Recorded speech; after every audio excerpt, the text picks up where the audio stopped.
Okay, event 5 of the quarterfinals, and like we said with the run through of the workout order, this workout with the 10 snatches, which for any athlete I think is, is considered a moderately heavy weight, no matter what you can snatch, whether you can snatch 140 or 90 kilos for girls, like an 84 and a 61 kilo snatch under fatigue isn't a lightweight for anyone.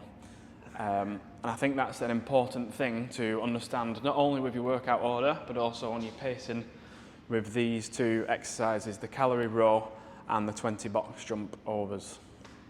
How would you pace these two based off what's So like you said, it depends a little bit on how the weight is for you. If, for example, your max is kind of sitting in around, say this is around 80% of what your 1 rep max is, I would probably not be cruising on the row, but just pushing like a moderate pace, maybe picking the intensity up a little bit on the burpee box jump overs, but making sure you've got plenty in the tank to actually get on and finish the barbell.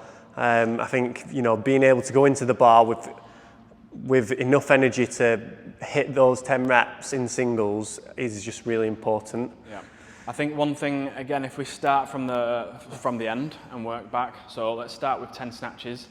How, from your training sessions that you've done, when we've done like a snatch every 20 seconds or a snatch every 15, or maybe we've done like chippers with heavy weights, like how often can you turn over a weight on an 84 or a 61 kilo snatch, and how long will that mean that 10 reps takes you? And then work that back from 7 minutes. So if you feel like you can do a rep every 20 seconds, quick maths says that that's going to be around about 3 minutes if you're doing a rep every 20 seconds, which then leaves you in that 7 minute time gap 4 minutes to do 20 reps here and 30 calories on the rower.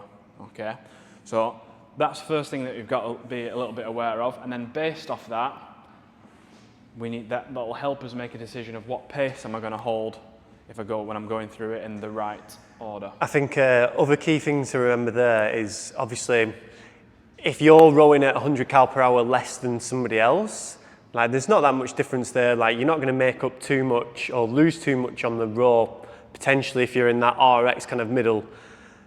On the burpee box jump overs, you could probably lose a little bit more time per rep. And like Steve said, then come into the snatch, like how often can you go? So this is where you can lose most time, then here, and then the row. So bear that in mind, okay? Yeah, and what I would focus on doing is making sure that whenever you finish your 20th rep here, that you can walk into the barbell, you can have a breath, compose yourself, a tiny little bit of time putting some chalk on your hands, but you don't want to be waiting 20 or 30 seconds before you lift it. If you feel like you are waiting 20 or 30 seconds before you lift it, you've gone too fast here, okay?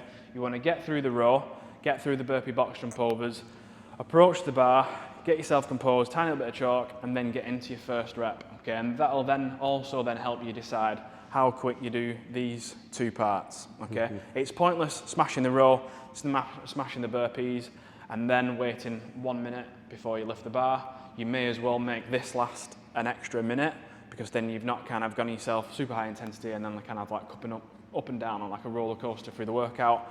You just smoothly through it, and then you're more likely to be able to keep your technique and your positioning, and your strength's going to be feeling better when you get to that heavier barbell.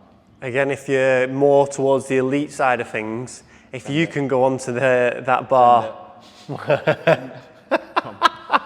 if you can go onto that bar and do the reps touch and go, like straight away you're probably going to be overtaking a lot of people, even if you're coming off the burpees a little bit slower. So yeah, you've got to always, a lot of people will go, can I keep those reps on the snatches touch and go?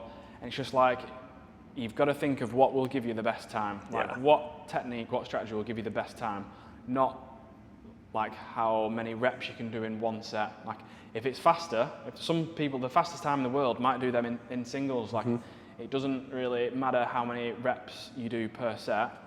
It matters how you do the whole workout, okay? So just make sure you're coming off the rower and you can get working on your burpees.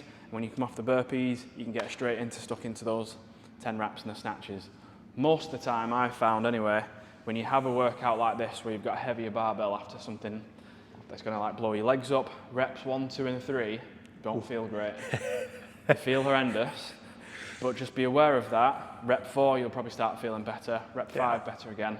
And as you get to kind of like rep 8, 9 and 10, fatigue's probably coming back in again, and that's where you've really just got to dial it in, make sure your bar path is bang on, like your commitment underneath the bar, your lockout, and then just showing like really good standards at the top, because last thing you want is just like half-arse to stand up, getting out to the top of your rep where you've pretty much done 99% of the work and then drop it before your judge has seen you actually lock out your hips and your knees.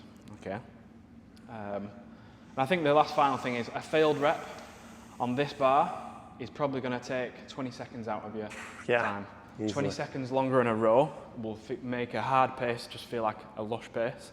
20 seconds longer on burpee box jump is going to make an uncomfortable pace again just feel way more comfortable. It's true. So just make sure we're not going that hard that we're failing reps on the barbell.